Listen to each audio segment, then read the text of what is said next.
O que a experiência da clínica psicanalítica nos revela sobre as origens da depressão, as suas causas, coincidem bastante com as experiências que também se acumulam cada vez mais no campo da pediatria. E essas experiências apontam em uníssono para uma causa muito comum e muito frequente do transtorno depressivo, e que seria o seguinte: uma depressão perinatal. Ou seja, uma depressão vivida pela mãe do próprio indivíduo a quando do seu período de gravidez, isto é, de gestação. Mas o que é que tem uma coisa a ver com outra? Como é que a depressão da mãe do indivíduo se pode estar a replicar na depressão atual que ele está a vivenciar? De uma forma muito simples. Ambos, mãe e bebê, vivem num estado de simbiose perfeita. Quer isto dizer que eles não vivem separadamente um do outro. Eles vivem numa codependência, numa sinergia, podemos dizer. O que a mãe vivencia é vivenciado pelo feto, pelo gestante. E inclusivamente nos primeiros tempos de vida cá fora, fora do útero. A mesma coisa continuará a acontecer durante pelo menos os primeiros 6 meses de vida. Não há uma distinção clara entre a mente, podemos dizer assim, o ser, a mente da criança e o ser e a mente da mãe. O que um vive, o outro vive. E quem é mais particularmente suscetível de absorver e sofrer com as emoções do outro é precisamente a criança. A criança que experimenta todos os estados de espírito. O humor, toda a angústia, toda a preocupação, todas as manifestações de tristeza e de ansiedade da mãe, como se fossem suas. Agora, que marca, que impressão é que isto deixa no indivíduo? Deixa um traço mnésico, isto é, um registro de memória, no nosso cérebro, nomeadamente na zona do hipocampo. Um traço de memória que permanece vívido para o resto da sua vida, enquanto não é, pelo menos enquanto não é abordado ou enquanto não é tornado consciente, e que vai predispô-lo ao desenvolvimento do transtorno depressivo. É como se o estado de espírito que a mãe vivenciou ficasse gravado na criança como se fosse tipo um maestro que dá o tom, dá a melodia, dá o ritmo de toda a música que são os nossos estados de espírito. Esse maestro, muito pernicioso maestro, que são os estados de espírito vivenciados na gestação, gravidez, né, e nos primeiros tempos de vida, fica lá a pautar a forma como nós nos vamos sentir predominantemente. E o pior, a partir não da mente consciente, mas da mente inconsciente. E isto é mau. E é o pior. Porquê? Porque agindo essa memória emocional, podemos dizer até traumática, a partir da nossa mente inconsciente, nós não vamos ter a percepção nem o conhecimento das causas dos nossos estados de espírito. E nós vamos associá-lo às mais diversas coisas. Nós vamos associá-lo à perda do cão, à perda do gato, à perda do tio, da tia, da pessoa que faleceu recentemente, à perda do namorado e da namorada, enfim, às mais diversas frustrações da vida, quando na verdade esses são meramente eventos desencadeadores de uma crise emocional que já estava latente cá no coração, devo dizer de uma forma mais técnica, cá no cérebro, gravado, profundamente gravado, à espera de ser despoletado por uma crise existencial, por um stress mais agudo. E é por isso que tantos indivíduos nós vemos vivem os mais diversos sofrimentos, as mais diversas cruzes na vida e permanecem firmes. E mais até do que permanecerem firmes, até extraem lições positivas, extraem um fortalecimento e um crescimento a partir dessas crises. Ao passo que outras pessoas, por embates menores, muito menores até, desenvolvem o transtorno depressivo. Outros até sem nenhum embate de todo e simplesmente já desde a adolescência, muitas vezes até desde a infância, que se lembram de estar num sofrimento depressivo. E repito, muitas vezes sem causa aparente, já que, e este é o ponto mais importante, a verdadeira causa jaz numa memória emocional localizada no inconsciente, esquecida, perdida, podemos dizer recalcada talvez, que remonta aos primeiros tempos de vida, à gravidez, à gestação, à forma como a mãe se sentiu, desapoiada muitas vezes, com falta de confiança no parceiro, não raro com falta de amor e carinho, com falta de atenção, vende-se com encargos excessivos, sendo ela uma mãe com um filho em braços e se calhar com uma casa inteira para cuidar, para levar às costas, tendo de trabalhar por todos, pelo filho, por ela, às vezes também para o marido, quando é o caso do indivíduo também não ser muito contributivo em termos de trabalho, em termos económicos. E toda essa angústia, toda essa tristeza, todo esse desamparo vivido, deixam então esse registro que, enquanto não for tornado consciente mediante técnicas específicas, quer por regressão hipnótica, quer por regressão induzida pelo método psicanalítico, ou quer por métodos até energéticos, nos quais eu pessoalmente acredito e experimento diariamente, como o Reiki, por exemplo, e outras técnicas. Portanto, enquanto não existir uma intervenção no sentido de trazer à consciência essas memórias e essas vivências, elas não podem nem ser conhecidas. Se não podem ser conhecidas, não podem ser assimiladas, compreendidas e verdadeiramente resolvidas. Porque nós só podemos lidar com o que vemos, com o que ouvimos, com o que sentimos e não com o que está encoberto no véu do inconsciente.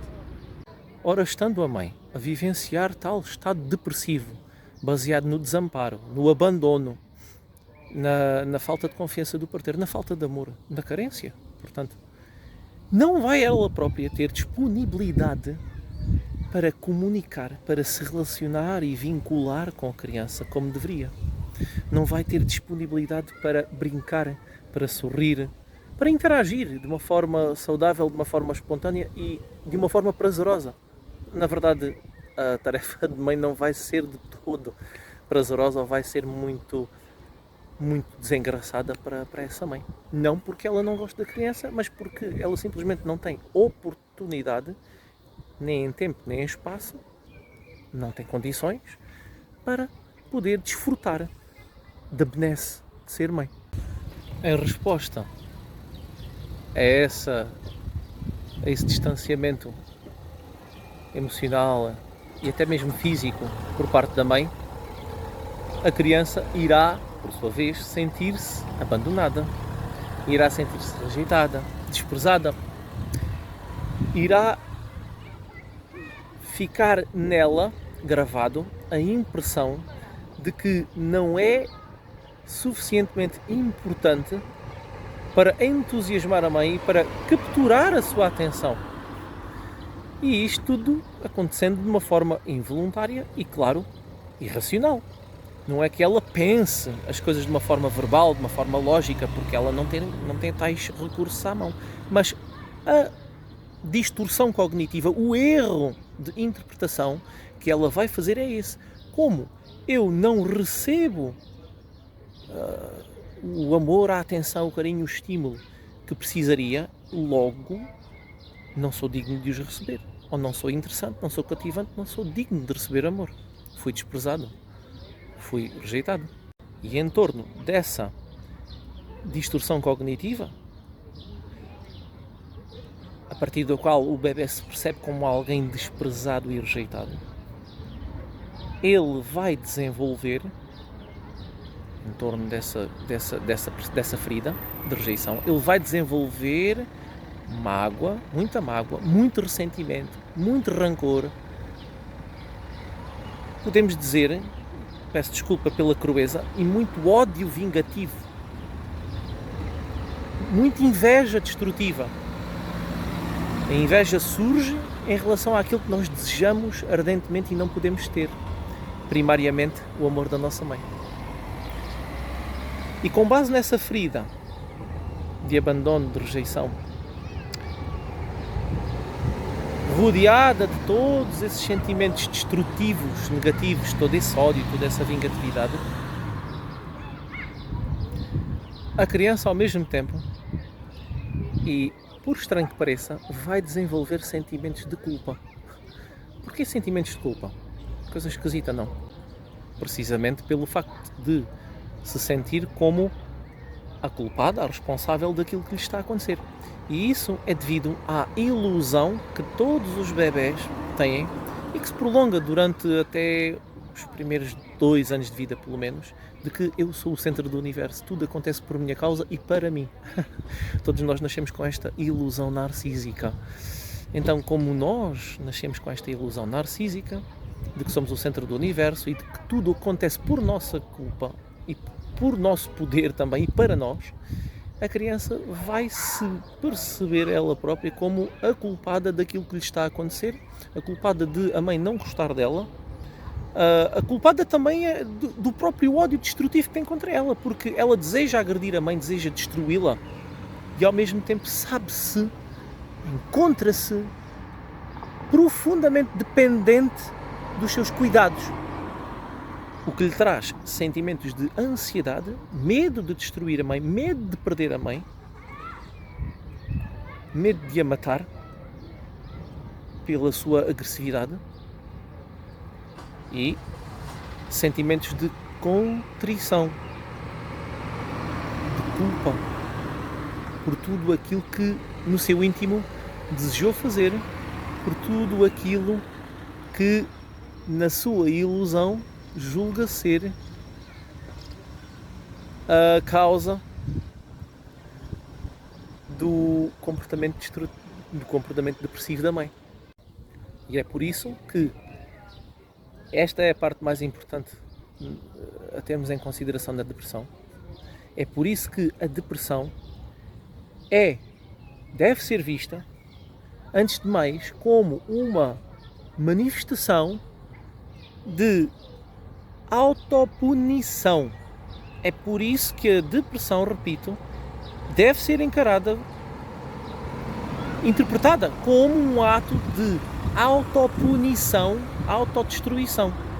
E vejam um quadro depressivo e ela é exatamente, não é outra coisa a não ser uma forma de ataque ao próprio ser. Nos casos mais graves, no suicídio, manifestando-se em tentativas de suicídio.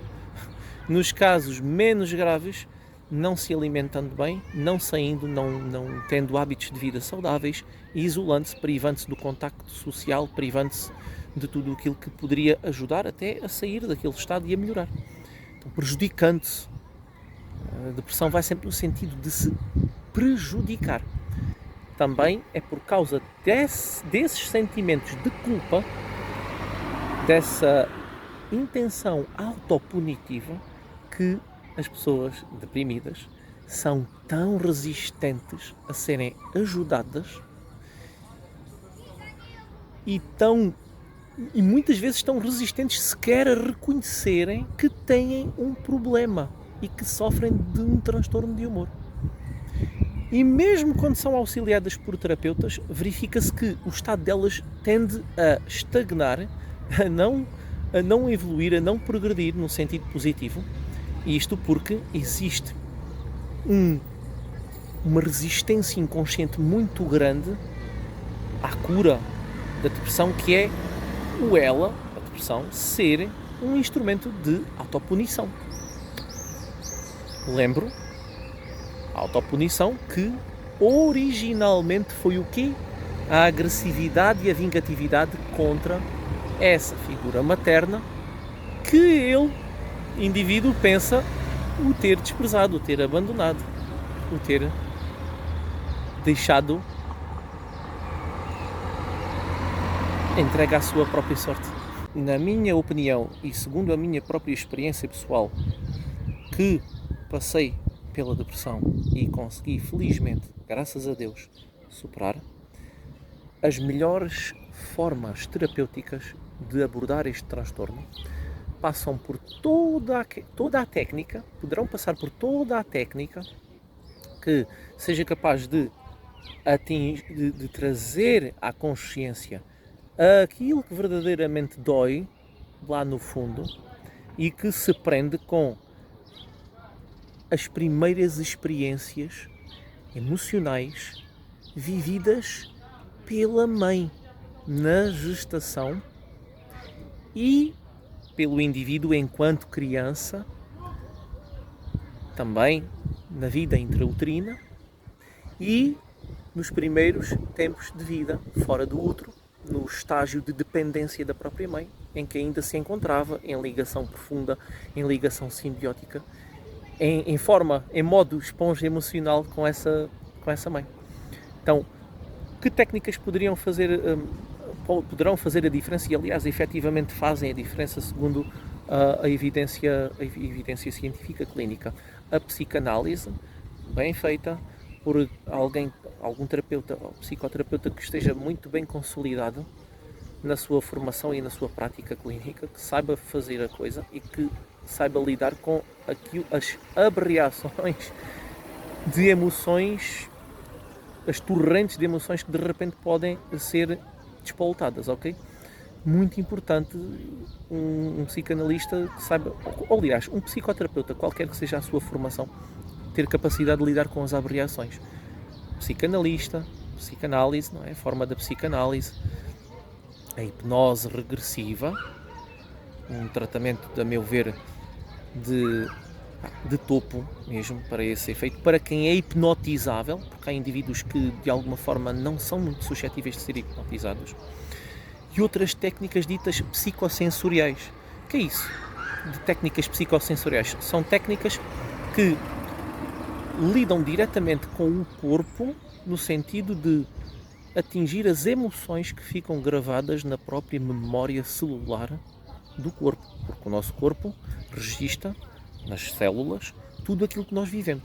Então, algumas dessas técnicas poderiam ser a EFT, Emotional Freedom Techniques, que se baseia em toques em pontos estratégicos dos vários meridianos do corpo. Eu estou a bater nos pontos que a EFT, Emotional Freedom Techniques, vai abordar para trazer à superfície a causa do transtorno, qualquer que seja ele, neste caso a depressão, e ao mesmo tempo esses serão os pontos que, ativados, poderão limpar as memórias emocionais gravadas na amígdala cerebral, no cérebro emocional no seu todo, no sistema límbico, principalmente no sistema límbico, que é onde ficam gravadas essas primeiras experiências emocionais.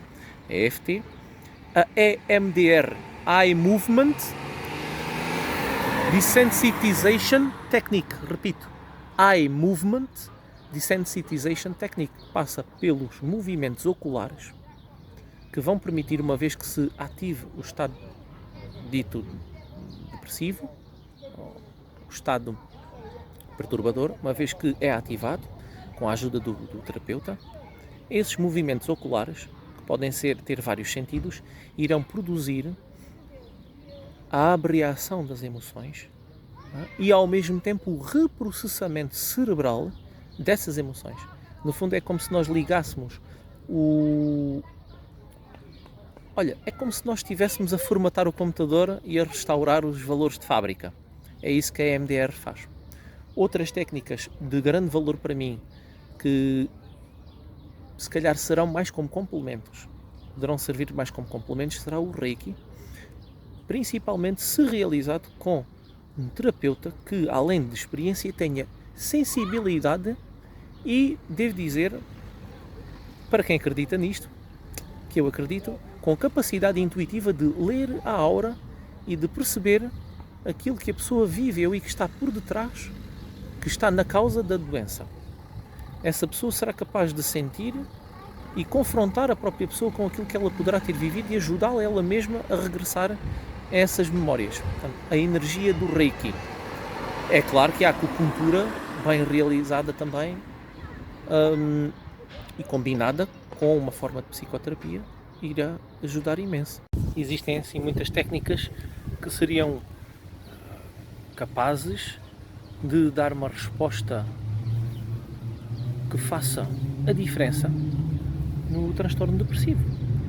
Mas para isso já bastará uma investigação na internet, com profissionais ligados à área até da psicologia e das energias, se for o caso das energias.